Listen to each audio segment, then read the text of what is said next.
Welcome. From the human perspective, it took a long time to recognize how life experiencing reality was interpreted from a framework. I mean, it's just how it is for everyone based on our programming since children learning language. We learn to experience everything through a framework. I mean, that's how we learn to, develop and survive. Thing is, I'll just say this from the human perspective. Uh, if one is lucky, uh, in my opinion, this framework can begin to be discovered. It can begin to be seen how we hold reality from a particular framework that perceives from beliefs that we learned from childhood, from church, from our particular culture, from our country or where in the country we are from.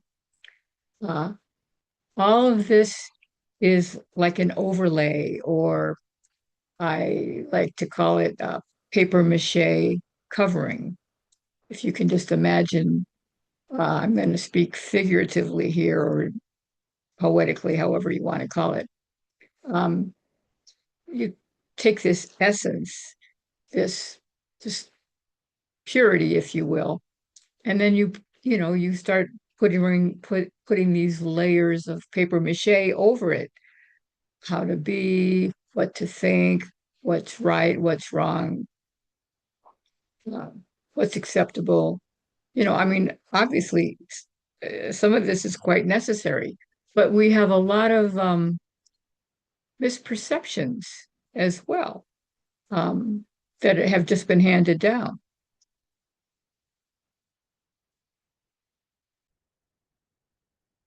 This is all, very subtle. It's not recognized, and this is what basically um, creates, if you will, this sense of a separate character, this imagined character, this me person who is separate from other things and, has to figure out how to survive in this apparent life and easily can get caught up in the content of experience because that's what is believed is real, the content of experience.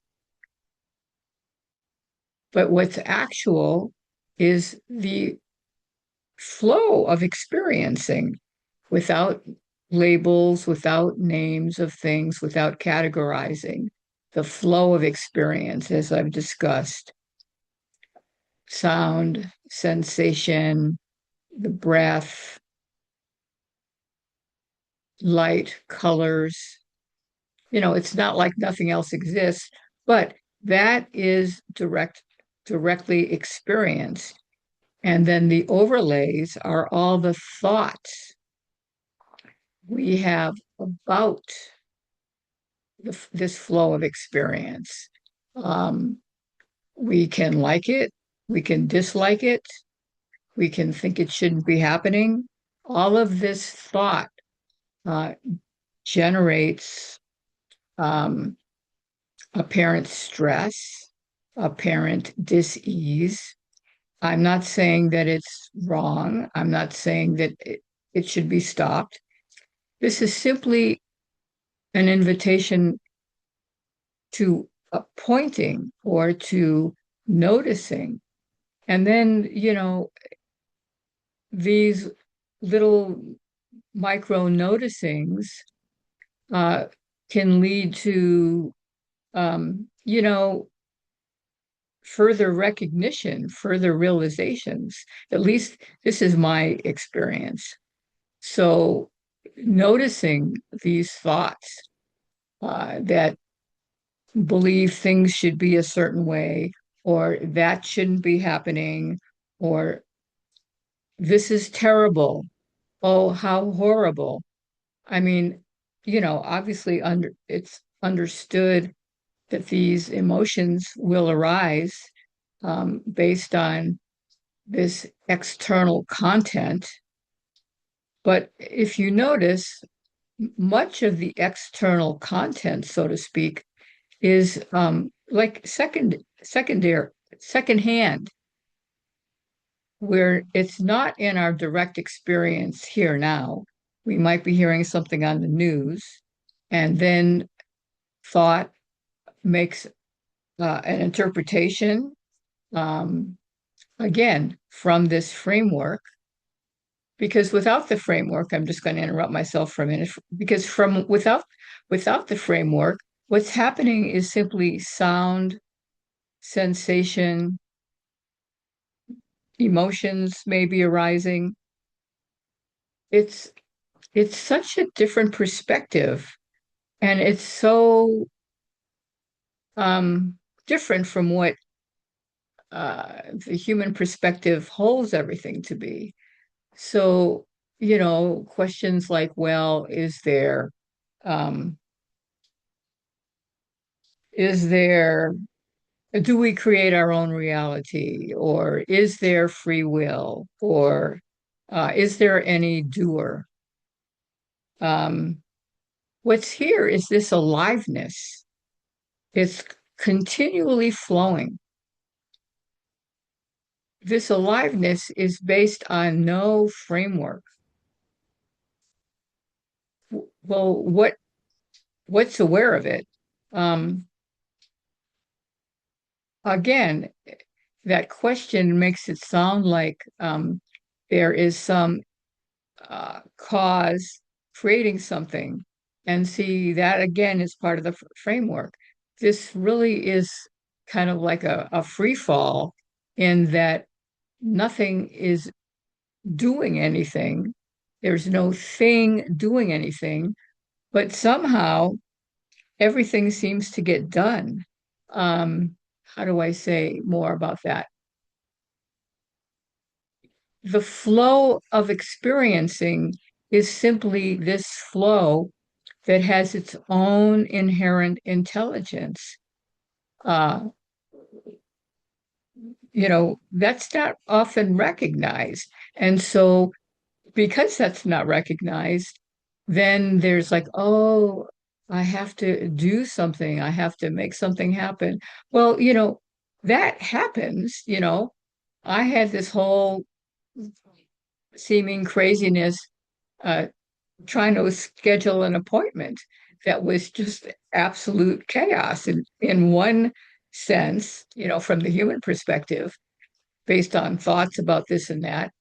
But on the other hand, from this infinite, there is simply this flowing, and somehow there's nobody making decisions.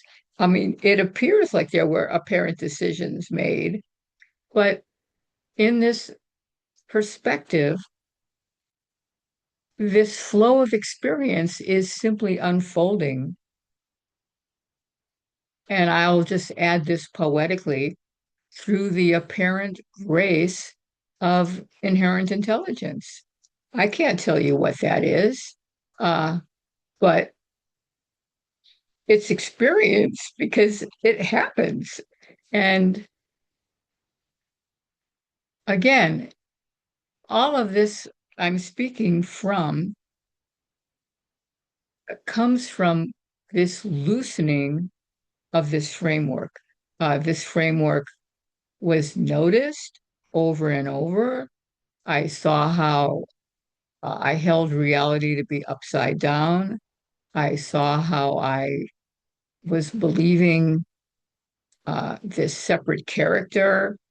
Um, And I'd be happy to offer another talk sometime about how do you recognize this imaginary character, because the ego mind wants to think it's already perfected itself.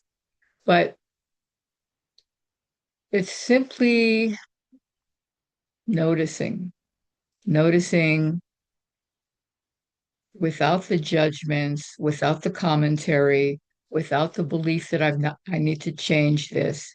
I mean, it's simply noticing, and what's coming to me is just holding it all with grace, whatever is being seen. Embarrassment might arise. That's another flow of experiencing. It's a label, embarrassment. What is that? It's just an idea. So I invite you to notice, to ponder what you're hearing, and then looking into your own experience and see what is discovered here. I'd love to hear from you. It's wonderful to receive others' questions and ponderings. And just thank you so much for being here.